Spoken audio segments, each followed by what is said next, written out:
In today's video, I'm going to teach you how to use Reddit Markdown to make posts look professional. When you're writing on Reddit, presentation really matters.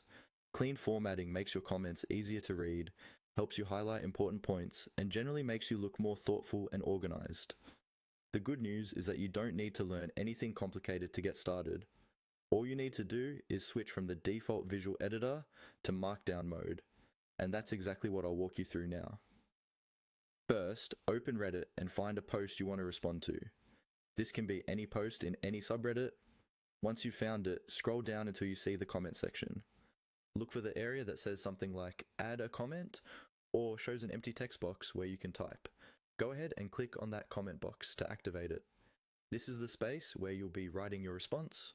When the comment box is active, you'll notice a small toolbar at the top of that box. This is Reddit's formatting toolbar, and it usually appears just above where you're typing. In that toolbar, look for an icon labeled AA.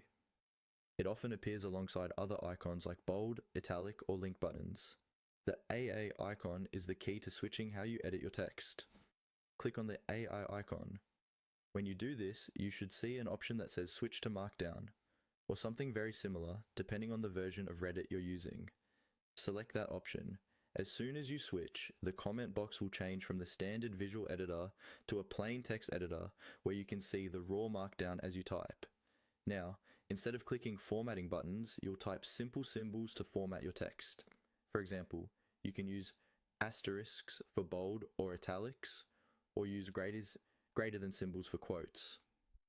The advantage of working directly in Markdown is that you have full control over how your comment looks, and it will appear much more polished once you post it. Before you submit your comment, take a moment to review how your Markdown looks.